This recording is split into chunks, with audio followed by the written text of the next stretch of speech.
আমরা আসলে ইশরাক হলো আমাদের মুন্সিগঞ্জের ছেলে।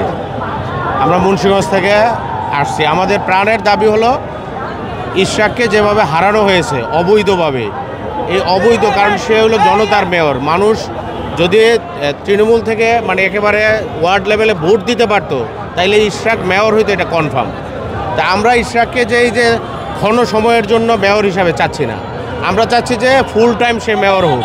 কারণ ইশরাকের মধ্যে যে মেধা, ইশরাকের বাবার যে পরিচয়, এই যে মৎস্য ভবন দেখছেন, এই মৎস্য পশু সম্পদ মন্ত্রণালয়ে ইশরাকের আব্বা ছিল।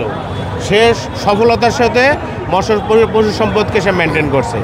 আমরা চাচ্ছি যে ইশরাক ফুল 5 বছরের জন্য সে মেয়র হিসাবে থাকবে। আর আজকের এই গভর্নমেন্টের কাছে বলবো যে আপনারা এই যে সংস্কার বলে যে আপনারা কালক্ষেপণ করছেন, এগুলা বইলা দেশের পরিস্থিতি আজকে কি। আমরা হয়তো কিছু সুবিধা পাচ্ছি, ধরেন আগের মতো যে লুটপাটটা হয় নাই, কিন্তু এখনও যারা আমরা ভিতর থেকে দেখছি লুটপাটের অনেক নমুনা আমাদের কাছে আসছে। আজকে ছাত্ররা কি করছে, এই যে আপনার কি বলে ওই যে তারা একটা প্ল্যান করে যে এই দেওয়া হবে কমিশনার হিসাবে, এই যে তাদের প্ল্যান, প্রশাসক নিয়োগ, এই যে এগুলা তাদের কন্ট্রোলে রাখা, এটা সমুচীন না। এটা আমরা পজিটিভলি দেখেছি। পজিটিভ কথা বললে আমরা পজিটিভলি নিব, কিন্তু কোনো কথা যদি, যেমন এনসিপির কিছু মন্তব্য আমাদের কাছে খুব কষ্টদায়ক। কারণ বিগত দিনে আন্দোলন তো এনসিপি তো তারা মুষ্টিমেয় কিছু স্টুডেন্টের বাবা কারা, স্টুডেন্টের গার্ডিয়ান কারা, আমরা না।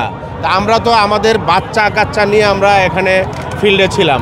আন্দোলন তো ওদের একার না, আন্দোলনটা আমরা তখন বিএনপির ব্যানার ইউজ করি নাই, বাট আমরা কিন্তু বিএনপির সমস্ত তৃণমূলের নেতাকর্মী আমাদের ফিল্ডে ছিলাম। যে আমরা যে ছাত্র জনতা বলে, জনতা কারা ছিল? আওয়ামী লীগ তো জনতা ছিল না তখন, আওয়ামী লীগ তো এটার এন্ট্রি ছিল। আমরা তো এইভাবে কাজগুলো করছি। এই ফ্যাসিস্ট আওয়ামী লীগকে হটানোর মধ্যে বিএনপির বিশাল ভূমিকা আছে। ইশরাকের বিষয়ে আপনাদের তাহলে এটা কি? ইশরাককে আমরা 5 বছরের জন্য মেয়র হিসেবে চাচ্ছি। আদালতে এরকম একটা রায় দেয়, সেটা আমরা চাচ্ছি। কারণ ইশরাক মেধাবী ছেলে, ভালো ছেলে, ওরা জনগণের উপকৃত হবে। যেমন আমাদের ভারপ্রাপ্ত চেয়ারম্যান সাহেব রাত্র 3টা বাজেও তারে একটা ওয়ার্ডের প্রবলেমের জন্য পাঠাইছে, তাকে ডাক দিলে পাওয়া যায়। তার যে মেধা, তার যে কর্মী মূল্যায়ন, একটা আপনি দেখছেন প্রেস ক্লাবে একটা কর্মীকে ধরে নিয়ে যাচ্ছে, ইশরাক নিজের জীবনকে উৎসর্গ করে সে কর্মীকে বাঁচাইতে চায়। এই যে ইশরাকের যেই এই আদর্শ, যে নীতি, তার আব্বার যে একজন মুক্তিযোদ্ধার ছেলে, তার যে আদর্শ, এটা আমরা তার মধ্যে পাই। আদারওয়াইজ না, আমরা যদি কোনো দুর্নীতিবাজ কোনো লোকের জন্য যদি বিএনপিও যাইতো, তাই আমরা এটা আমাদের মনোভাব ভালো থাকতো না। কারণ ইশরাকের প্রতি আমাদের সম্পূর্ণ আস্থা আছে, পূর্ণ আস্থা, যে এই ছেলে যদি মেয়র হয় তাহলে ইনশাল্লাহ ঢাকা সিটি কর্পোরেশনের দক্ষিণের উপকার হবে।